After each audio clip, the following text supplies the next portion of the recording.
은혜가 풍성하신 하나님께서 우리에게 믿음을 주심을 감사드립니다. 이 하루도 믿음으로 살아갈 수 있게 하여 주옵소서. 눈에 보이는 세상만 보지 말게 하시고 눈에 보이지 않는 하나님 나라를 바라보고 주님을 신뢰하는 믿음으로 살아갈 수 있도록 은혜 베풀어 주옵소서.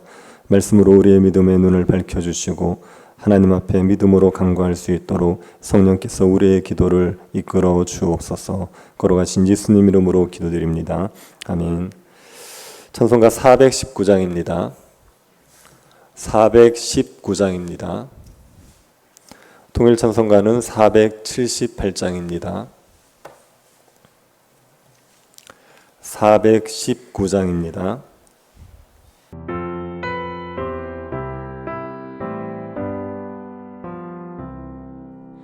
주 날개 밑 내가 편안히 쉬네.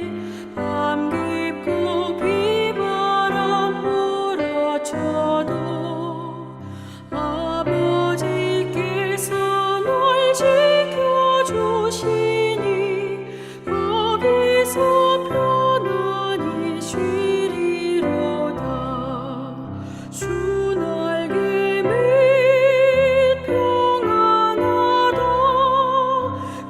사랑 끈을 짜니뇨. 주 날개 밑에 쉬는 영원히 거기서 살리. 주 날개 밑 나의 피난처 되니 거기서 쉬기를 원하노라. 세상이 나를 위로치 못하나 거기서 평화를 누리리라. 주 날개 밑 평안하다. 그 사랑 끈을 짜니뇨. 주 날개 밑에 쉬는 영원히 거기서 살리.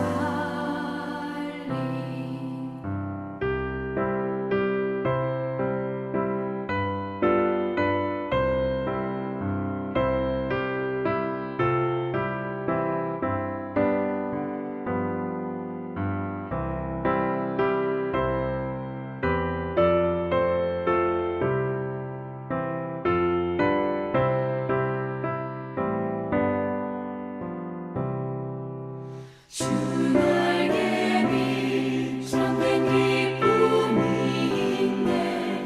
고달픈 세상 길 가는 동안 나 거기 숨어 돌보심을 받고 영원한 안식을 얻으리라. 주 날개 밑 평안하다. 그 사랑 끈을 짜니뇨. 주 날개 밑에 쉬는 영원히 거기서 살리.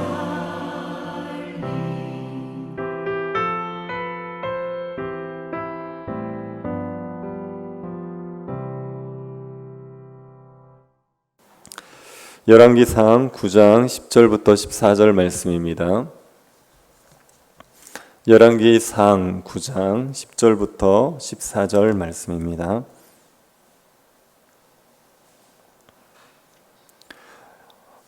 (9장) 10절부터 28절이 본문인데 14절까지만 교독하도록 하겠습니다. 10절부터 14절 말씀 찾으셨으면 교독하겠습니다. 솔로몬이 두 집 곧 여호와의 성전과 왕궁을 20년 만에 건축하기를 마치고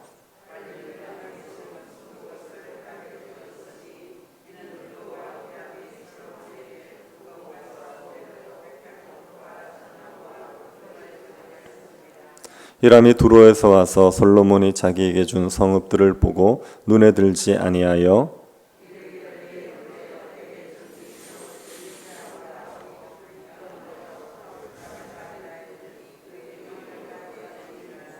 같이 보겠습니다. 히람이 근 120달란트를 왕에게 보내었더라. 아멘. 성전과 왕궁 건축을 마친 솔로몬에게 하나님께서 나타나서 말씀하셨습니다. 성전을 나의 거처로 삼아 주겠다, 그렇게 말씀하셨습니다. 그리고 율법을 지키면 하나님이 성전에 계시겠지만 율법을 지키지 않으면 성전이라도 버리겠다고 하셨습니다. 솔로몬은 하나님의 율법을 잘 지켜야 하나님께서 주시는 다윗 언약을 누리고 하나님의 임재의 복을 누리게 됩니다. 솔로몬이 하나님의 말씀에 잘 순종을 했겠습니까? 솔로몬이 성전과 왕궁 건축을 마친 때가 왕이 된 지 24년이 지난 때입니다. 솔로몬이 40년 동안 이스라엘을 통치했습니다. 솔로몬은 성전과 왕궁을 건축한 이후 솔로몬이 했던 그 통치는 솔로몬 통치의 후반기가 되지요.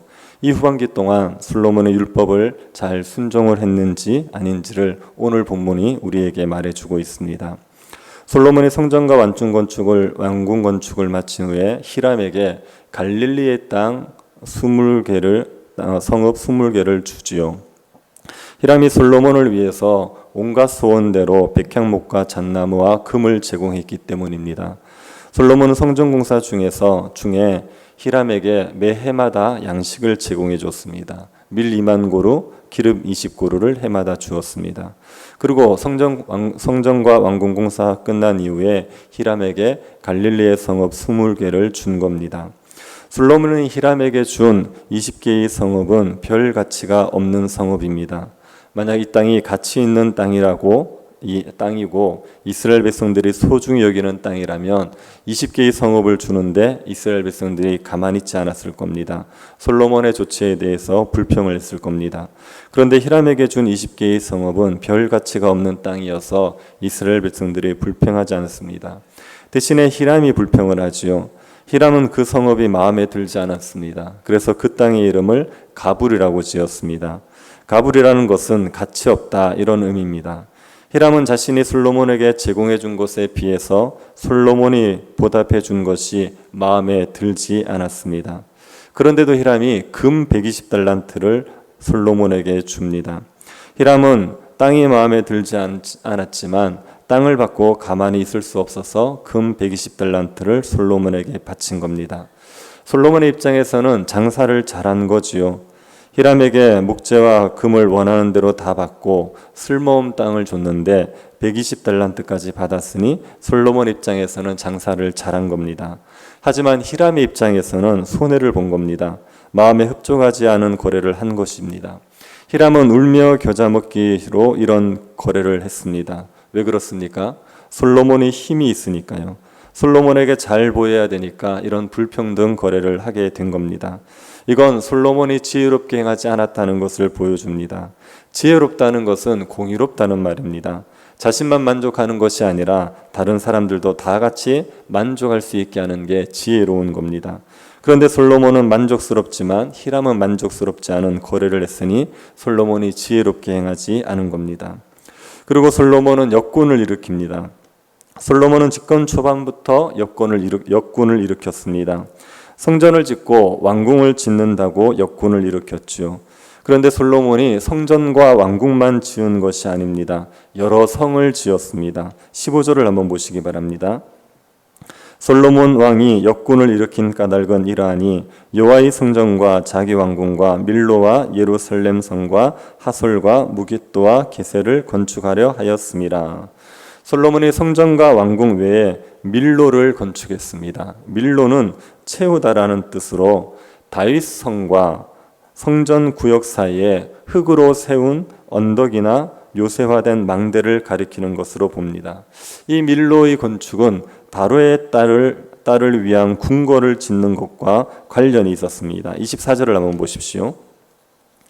바로의 딸이 다윗 성에서부터 올라와 솔로몬이 그를 위하여 건축한 궁에 이를 때에 솔로몬이 밀로를 건축하였더라. 바로의 딸이 솔로몬이 건축한 궁으로 거처를 옮긴 이후에 밀로를 건축합니다. 그 이유는 두 가지로 추정해 볼 수 있습니다. 바로의 딸이 거처를 옮겨야 밀로 건축이 용이했을 수 있을 겁니다. 아니면 바로의 딸을 위한 거처 공사가 끝나야 그 인력으로 밀로를 건축하는 데 사용할 수 있었을 겁니다. 어떤 이유에서든지 밀로 건축은 바로의 딸이 거처를 옮기는 것과 관련이 있었습니다. 솔로몬은 밀로뿐 아니라 예루살렘 성벽도 건축하고 하솔도 건축했습니다. 하솔은 이스라엘 북쪽에 있습니다. 군사적으로 중요한 도시입니다. 무깃도와 게셀도 건축하죠. 무깃도와 게셀은 이스라엘의 서쪽에 있습니다. 이 도시도 군사적으로 중요한 도시입니다. 게셀의 경우에는 애굽 왕 바로가 가나안 족속에게 탈취해서 솔로몬에게 주었습니다. 솔로몬에게 딸을 시집 보내면서 게셀을 자기 딸에게 주었고 바로의 딸은 게셀 성읍을 들고 솔로몬에게 시집을 간 거죠. 그리고 솔로몬에게 게셀을 선물로 준 겁니다. 그러니 게셀은 바로가 솔로몬에게 선물로 준 성입니다. 솔로몬은 게셀과 아래 베토론을 건축했습니다. 베토론이라는 성읍은 아래쪽 베토론이 있고 위쪽 베토론이 있습니다. 두 개로 나뉘어져 있습니다. 그래서 아래 베토론을 솔로몬이 건축했다고 말하죠. 아래 베토론은 베냐민 땅의 경계를 잇는데 예루살렘으로 이르는 도시를 보호하는 성입니다. 게셀과 베토론은 이스라엘의 남부 지역을 방어하는 데 중요한 성읍입니다. 또 바알락과 다드모를 건축하죠. 바알락과 다드몰은 이스라엘 남쪽에 있는 성입니다. 솔로몬이 이스라엘의 북쪽, 서부, 중부, 남부 이런 곳곳에 군사적 요충지를 건축한 겁니다. 이 성들은 국고성이고 병거성이고 마병의 성입니다. 국고성이라는 말은 나라에 필요한 물품을 보관하는 성이라는 말입니다. 군량미나 구제용 식량, 왕궁에 필요한 물품 이런 걸 보관하는 게 국고성입니다. 병거성은 병거를 보관하는 성이지요.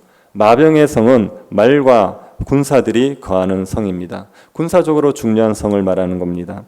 솔로몬이 군사적으로 중요한 성을 건축해서 국방을 튼튼히 했습니다. 다른 나라의 공격을 막아내고 다른 나라를 제압할 수 있는 군사력을 갖추게 된 겁니다. 이렇게 성을 건축하기 위해서 많은 인력이 필요했습니다. 그래서 솔로몬이 역군을 일으켰죠. 그런데 솔로몬이 역군을 일으켰을 때 노예로 삼은 사람들은 대부분 가나안 족속입니다. 이스라엘이 멸하지 못하고 이스라엘과 함께 살고 있는 가나안 족속, 이들을 노예로 삼고 이들을 공사에 투입을 한 겁니다. 솔로몬이 이스라엘 사람들은 노예로 삼지 않습니다. 군사나 신하나 대장이나 마병의 지휘관으로 삼았지 노예로 삼지 않았습니다. 이것은 솔로몬의 율법을 따른 겁니다. 율법은 이스라엘 백성을 노예로 삼는 것을 금하고 있습니다. 솔로몬은 율법을 지키면서 대규모의 건축 공사를 했습니다. 나라를 강하게 하기 위해 국고성, 병거성, 마병의 성을 지었습니다. 이것은 솔로몬이 잘한 거지요. 율법을 따르면서 나라를 부강하게 만든 것입니다. 하나님이 함께 하심으로 솔로몬의 나라를 부강하게 만들어 주신 겁니다. 또 솔로몬이 해마다 3번 하나님께 번제와 감사의 제물을 드리게 되지요. 25절을 한번 보시기 바랍니다. 솔로몬이 여호와를 위하여 쌓은 제단 위에 해마다 3번씩 번제와 감사의 제물을 드리고 또 여호와 앞에 있는 제단에 분향하니라. 이에 성전 짓는 일을 마치니라. 솔로몬이 해마다 3번 제사를 드렸습니다. 이것은 율법에 따른 겁니다. 율법에는 이스라엘 백성들이 1년에 3번은 성전에서 제사를 드려야 됩니다. 유월절, 오순절, 초막절입니다. 유월절은 이스라엘 백성들이 애굽에서 나온 것을 기념하는 절기고요. 오순절은 보리 추수를 마치고 지키는 절기입니다. 초막절은 모든 추수를 마치고 지키는 절기입니다. 3번을 하나님께 제사를 드려야 됐습니다. 솔로몬의 이 율법에 따라서 하나님께 1년에 3번 제사를 드렸습니다. 율법에 순종을 했습니다. 또 솔로몬은 해상무역을 통하여서 나라를 부강하게 만들기도 하지요. 28절 한번 보시겠습니까? 그들이 오빌에 이르러 거기서 금 420달란트를 얻고 솔로몬 왕에게 가져왔더라. 솔로몬 에돔 땅에 있는 에시온 게벨이라는 항구에서 배를 지어서 오빌로 보냅니다. 이때 히람이 솔로몬과 함께 하지요. 솔로몬은 오빌을 배로 보내어 금 420달란트를 얻었습니다. 엄청난 금을 가지고 와서 이스라엘을 부강하게 만들었습니다. 오늘 본문에 묘사된 솔로몬의 업적들을 보면 솔로몬은 대체적으로 하나님의 율법에 순종을 했습니다.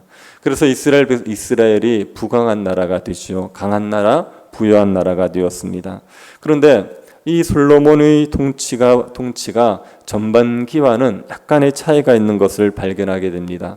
솔로몬의 마음이 전반기 통치에 비해서 하나님 앞에 그렇게 온전하지 못했다는 생각이 듭니다. 그 이유는 두 가지입니다. 히람과의 불공정 거래입니다. 통치 초기에는 히람과 거래할 때 히람도 굉장히 마음에 들어 있었습니다. 솔로몬도 마음에 들고 히람도 마음에 들었습니다. 그런데 통치 후반기에 오자 솔로몬은 마음에 들지만 히람은 불만족하는 그런 거래를 하게 되지요. 이게 솔로몬이 통치 전반기처럼 그렇게 지혜롭게 행하지 못했다는 걸 우리에게 보여줍니다. 그리고 또 한 가지 문제를 삼을 만한 것이 뭐냐면 오빌에서 금을 가져오는 겁니다. 오빌에서 420달란트의 금을 얻어오는 겁니다. 금을 얻어옴으로 이스라엘이 부유하게 될 수가 있습니다. 그런데 신명기를 보면 하나님께서 분명히 왕에게 금을 많이 쌓지 말라 그 말씀을 하셨습니다. 이 말은 금을 의지하지 말라는 겁니다. 이스라엘은 하나님이 지키는 나라, 하나님이 부유하게 하시는 나라지 금으로 부유해지는 나라가 아니다. 그래서 금을 많이 의지하지 말라 이렇게 얘기한 겁니다. 그런데 이렇게 금을 가져왔다는 것이 솔로몬이 마음이 하나님 앞에서 그렇게 온전하지 않다는 생각을 들게 하는 겁니다. 솔로몬은 노년에 되면 완전히 타락을 하게 됩니다. 노년에 되면 하나님을 버리고 우상을 섬깁니다. 그런데 통치 후반부터 약간의 균열이 있었습니다. 하나님 앞에 마음이 온전하지 못한 모습이 보였습니다. 하지만 그럼에도 불구하고 오늘 본문에서 강조하고 싶은 것은 솔로몬 시대가 부강한 시대라는 겁니다. 그때가 굉장히 군사적으로 강했고 그리고 풍요로운 나라였다는 것을 우리에게 강조해 주고 있습니다.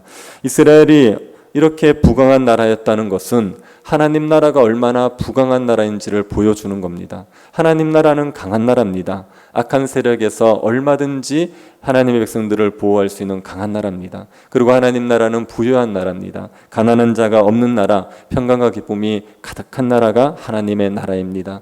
우리가 이 하나님 나라의 부유함을 알고 이 하나님 나라의 부유함을 사모하고 누리라는 것이 오늘 본문에서 말하고 싶은 겁니다.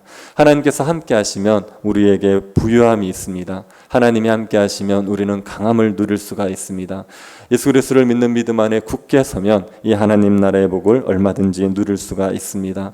우리가 주님이 주시는 은혜 가운데 부유함을 누릴 때라도 그럴 때라도 우리의 마음이 하나님을 향하여서 온전하기를 바랍니다.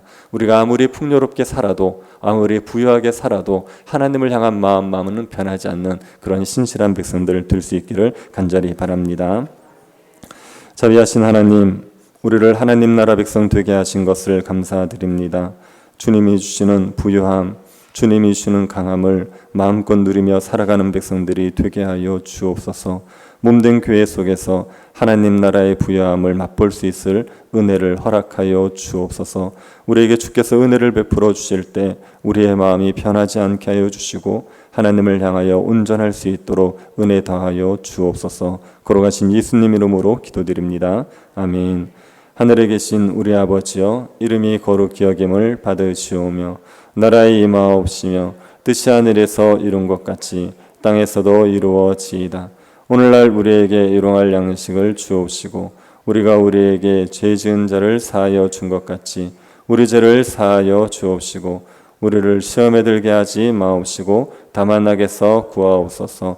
되게 나라 권세와 영광이 아버지께 영원히 있사옵나이다. 아멘. 교회가 하나님 나라의 부유함을 누릴 수 있도록 기도해 주시고 내일 1차 이사가 있고 토요일 날 청소가 있습니다. 하나님께서 은혜 가운데 모든 일들을 이끌어 주시기를 기도해 주시고 병중에 있는 성도들 또 경제적으로 지금 많이 어려운 때를 보내고 있는 성도들 위해서 기도해 주시고 개인적으로 기도하시기 바랍니다.